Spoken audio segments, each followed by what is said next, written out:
আর যে কাগজ বাংলাদেশের যে সেটগুলা কাগজপাতি গুলা আছে এগুলো অটোমেটিক রেজিস্ট্রেশন সরকার খাতায় আছে। আর যারা বাইরে থেকে যে ফোন গুলো আসে অবশ্যই ওই দেশ থেকে ফোন তারা নিয়ে বাংলাদেশ আসবেন। ফোনের কাগজপাতি এগুলা অবশ্যই থানায় নিতে হবে, নেওয়ার পরে তারা রেজিস্ট্রেশন নেবে অথবা এয়ারপোর্টেই এই কাজগুলো তারা যখন আপনি পুরো ডকুমেন্ট গুলো দেখাতে পারবেন তখনই এই ফোনগুলো তারা রেজিস্ট্রেশন করে নিবে। আর যদি কালে কাগজপত্র ছাড়া আসেন তাহলে কিন্তু এই ফোনগুলো বাংলাদেশে আসার পরে আপনারা ইউজ করতে পারবেন না। আসসালামু আলাইকুম। আমি আপনাদের মাঝে একটি ভিডিও নিয়ে আসলাম যে আমি যে ফোন দিয়ে ভিডিও ধারণ করতেছি, আপনারা হয়তো সবাই জানছেন যে সরকার থেকে যে আইন কানুন করেছে বিগত 16 ডিসেম্বরের 16 তারিখ পর থেকে যে ফোনগুলা সরকার খাতায় রেজিস্টার না হয়েছে এই ফোনগুলো অটোমেটিক বন্ধ হয়ে যাবে।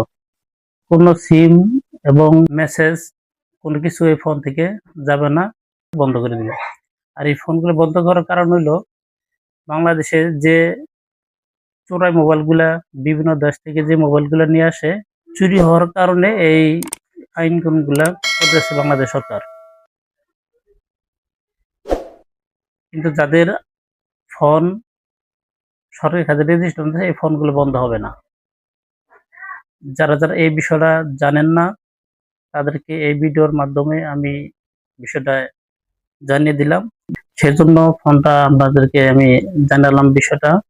আর এই বিষয়টা হ্যাঁ আবার বিকল্প বুদ্ধি আছে, এটা সরকার ওইটা করছে কিভাবে এই ফোনটা আবার চালু করা যাবে সেখানে। আর আপনারা যদি গেলে প্রত্যেকটি মোবাইলে যদি আইমি নাম্বার চেক দেন এই ফোনটা রেজিস্ট্রেশন আছে কিনা তাহলে আপনারা দেখতে পারবেন।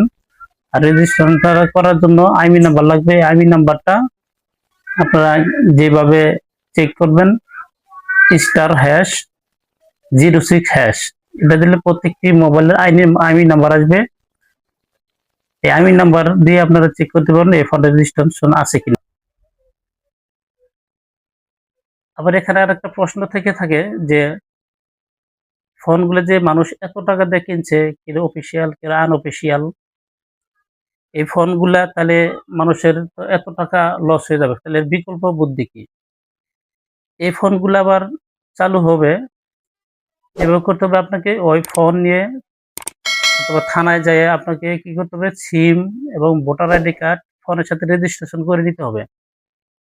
আর করলে কিন্তু আবার এখানে আরেকটা সমস্যা আছে, যে সিমে রেজিস্ট্রেশন করা থাকবে শুধু ওই সিমই ওই ফোনের জন্য চলবে, কিন্তু ওই ফোন যদি না থাকে ওই সিম অন্য কোনো ফোনে চলবে না। এটা কিন্তু আবার অসুবিধা। এটা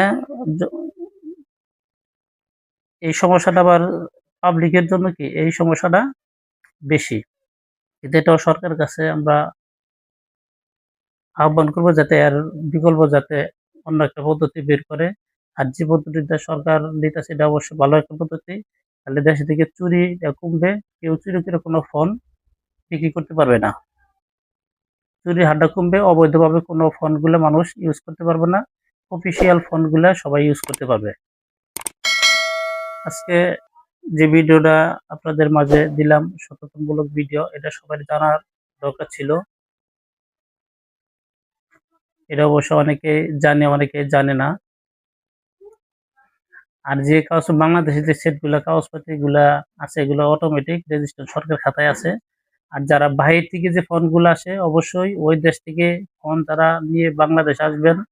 ফোনের কাগজপাতি এগুলা অবশ্যই থানায় নিতে হবে, নেওয়ার পরে তারা রেজিস্ট্রেশন নেবে অথবা এয়ারপোর্টেই এই কাজগুলো তারা যখন আপনি পুরো ডকুমেন্ট গুলো দেখাতে পারবেন তখনই এই ফোনগুলো তারা রেজিস্ট্রেশন করে নিবে।